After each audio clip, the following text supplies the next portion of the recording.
कमाने खाने लायक हूँ पर भविष्य के लिए कुछ नहीं कर पा रहा। दोस्तों, पैसा कमाना स्किल है और माइंडसेट उसकी जड़ है। यहाँ रुक गए तो मिडिल क्लास के सर्किल में फंसना तय है। आज से हम पैसों को लेकर अपनी सोच का ऑपरेशन करने जा रहे हैं। आप अपनी फाइनेंशियल जर्नी में किस स्टेज पर हो अभी? अब मैं काम चुनता हूँ, मजबूरी में नहीं करता। अब फाइनेंशियल फ्रीडम की शुरुआत हो गई है। जैसे एक डिजिटल नोमैड जो दुनिया घूमते हुए भी 5 से 10 लाख रुपए महीना कमा लेता है। हेलो दोस्तों, नमस्कार। माइंडफिट चैनल में आपका तहे दिल से स्वागत है। मैं हूं आपका माइंड कोच कैप्टन सुंदर चंद ठाकुर। 60 दिनों की माइंड स्ट्रेंथ सीरीज आपने देखी और उसमें आपने अपने मन को मजबूत बनाना सीखा। अब वक्त आ गया है दोस्तों अपने पैसों के बारे में सोचने का और सोचने का ढंग बदलने का। दोस्तों, आज से हम एक नई सीरीज शुरू कर रहे हैं, earn more money mindset mastery. 11 video की ये सीरीज आपको बताएगी कि पैसा कैसे कमाया जाता है, कैसे पैसा रुकता है और कैसे पैसा ग्रो करता है हर दिन हर घंटे। इसमें हम बात करेंगे मनी माइंडसेट कैसे काम करता है, पैसे के ब्लॉकेजेस क्या होते हैं और वो कौन सी मानसिक आदतें हैं जो आपको करोड़पति अरबपति बनने से रोक रही हैं। दोस्तों, पैसा कमाना स्किल है और माइंडसेट उसकी जड़ है। अब जड़ बदलनी है, फल अपने आप आने लगते हैं। एक शेर आप लोगों की नज़र करता हूँ। अब तक हमारी उम्र का बचपन नहीं गया, अब तक हमारी उम्र का बचपन नहीं गया, घर से चले तो जेब से पैसे गिरा दिए। नस्तर खानकाही जी का ये शेर है। ये शेर मैंने इसलिए सुना है दोस्तों क्योंकि शायद आपके साथ भी यही हो रहा है। उम्र बढ़ गई है लेकिन पैसे टिक ही नहीं पा रहे। तो दोस्तों, अगर आप चाहते हैं कि पैसा आपकी जेब से जाए कम और आए ज़्यादा तो ये सीरीज और ये पहला वीडियो आपके लिए ही है। मैं वो बातें आज आपसे साझा कर रहा हूँ जो मैंने आधी उम्र जीने के बाद समझी, लेकिन आप उन्हें अभी जान लीजिए ताकि ज़िंदगी के सबसे हसीन साल पैसों की कमी में न गुजरें। क्योंकि पैसा खुशी नहीं खरीदता लेकिन एंजाइटी ज़रूर दूर कर सकता है, और एंजाइटी हट जाए तो मन खुद ब खुद हल्का हो जाता है। आज से हम पैसों को लेकर अपनी सोच का ऑपरेशन करने जा रहे हैं जो हमारी शिक्षा, संस्कृति और कंडीशनिंग में छिप कर बैठ गई है, जो हमें हमारे ही हिस्से का पैसा पाने से रोकती है। इस सफ़र की शुरुआत हम एक सवाल से करते हैं। आप अपनी फाइनेंशियल जर्नी में किस स्टेज पर हो अभी? आज मैं आपको बताऊंगा फाइनेंशियल ग्रोथ की 7 स्टेजेस, जिससे आप खुद पहचान सकोगे कि आप कहाँ हो और कहाँ जाना है। जानना ही पहला कदम है बदलाव की ओर। चलिए जानते हैं 7 स्टेजेस ऑफ फाइनेंशियल ग्रोथ।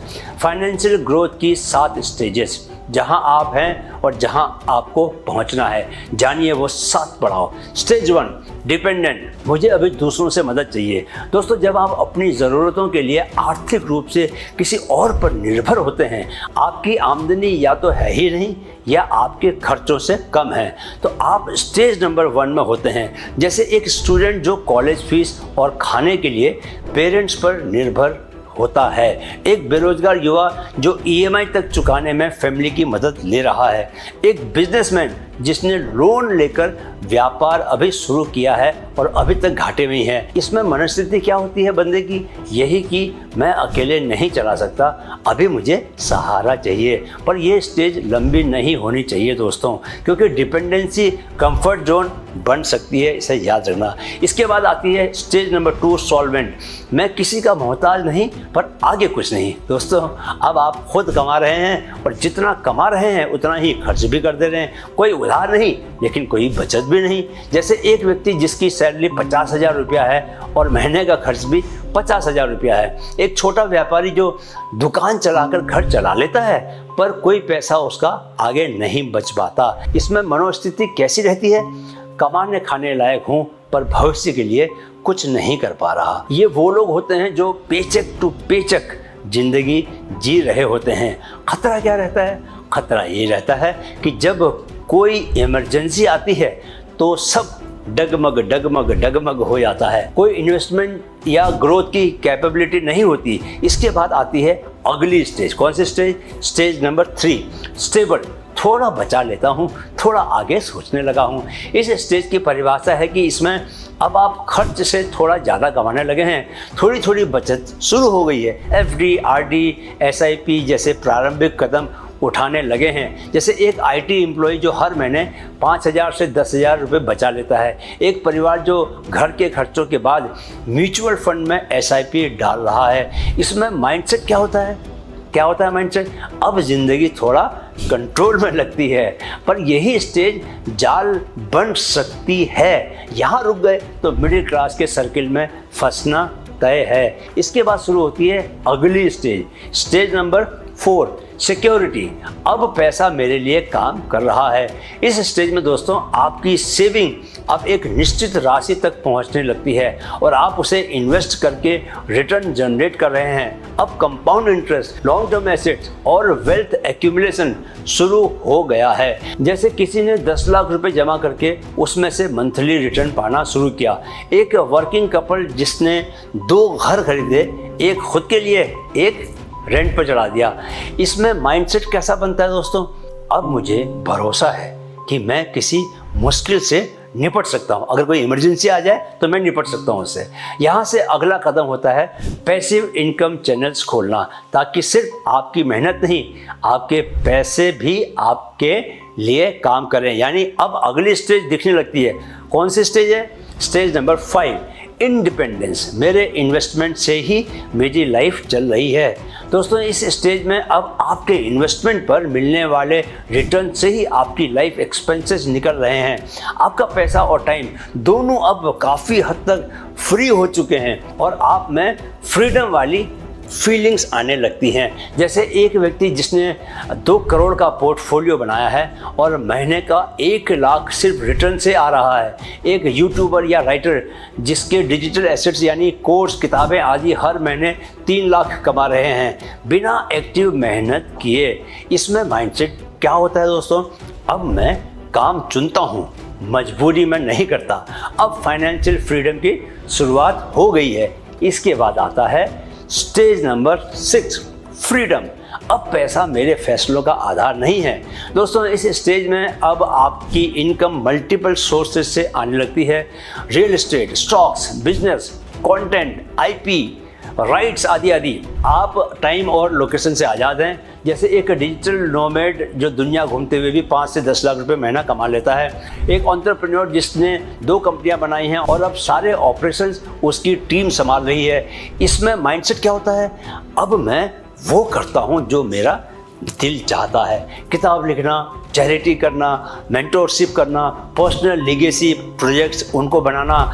इसके बाद आती है दोस्तों अंतिम स्टेज, सबसे फाइनल स्टेज आती है, स्टेज नंबर 7, एबंडेंस की स्टेज। अब पैसा साधन नहीं, अब क्या है? सेवा है। इस स्टेज में दोस्तों अब पैसा आपका लक्ष्य नहीं रहा, बल्कि एक माध्यम बन गया है किसी बड़ी लीगेसी को बनाने का। इनकम सोर्सेज की बात करें तो 7-8 अलग अलग स्ट्रीम से पैसा आ रहा है। Business, investments, IPs, real estate, licensing, royalties आदि। जैसे मुकेश अंबानी, अडानी, विराट कोहली, ओपरा विनफ्रे जिनकी संपत्ति पर्पस ड्रिवन है। नवल रविकांत जैसे थिंकर्स भी इसी कैटेगरी में आते हैं, जिनकी फाइनेंशियल फ्रीडम ने उन्हें जीवन में बड़ा कंट्रीब्यूशन करने की शक्ति दी है। इसमें माइंडसेट क्या रहता है दोस्तों? अब मुझे देने में आनंद आता है, क्योंकि मैं जानता हूँ मैं कभी खाली नहीं हो सकता, पैसों से खाली नहीं हो सकता। दोस्तों एक बात याद रखो, जब पैसा दिमाग से उतरता है तभी वो जेब में टिकता है। खैर अब जबकि आपने सभी 7 स्टेजेस के बारे में जान लिया है, अब आप खुद से पूछिए कि मैं किस स्टेज पर हूँ और क्या मैं उस स्टेज पर रहना चाहता हूँ या उससे आगे बढ़ना चाहता हूँ। एक बात याद रखना दोस्तों कि ज़िंदगी उसी दिन बदलती है जब आप अपने हाल से असंतुष्ट होना शुरू करते हैं। तो दोस्तों यह तो आपने जान लिया कि आप कहाँ हैं। अब अगले वीडियो में हम जानेंगे कि पैसा रुकता क्यों नहीं है, आपके अंदर कौन कौन से मनी ब्लॉकेजेस हैं जो आपको आपकी अगली स्टेज तक जाने से रोक रहे हैं। वीडियो 2 में हम बात करेंगे 6 मेजर मनी ब्लॉकेजेस के बारे में जो आपकी कमाई को रोकते हैं और मैं उनसे बाहर निकलने का आपको रास्ता बताऊंगा। अगर यह वीडियो आपको ज़रा भी ज्ञान या ऊर्जा दे पाया हो दोस्तों तो इसे लाइक करें, शेयर करें और चैनल को सब्सक्राइब ज़रूर कर लें। आपका एक सब्सक्राइब, एक लाइक मेरे इस मिशन को पूरा करेगा। क्या मिशन है मेरा? 1 करोड़ युवाओं को फाइनेंशियली फ्री बनाने का मिशन। मेरे साथ दोहराओ, मन में है तो मुमकिन है, मन में है तो मुमकिन है। Keep learning, keep growing with mind fit. नमस्कार।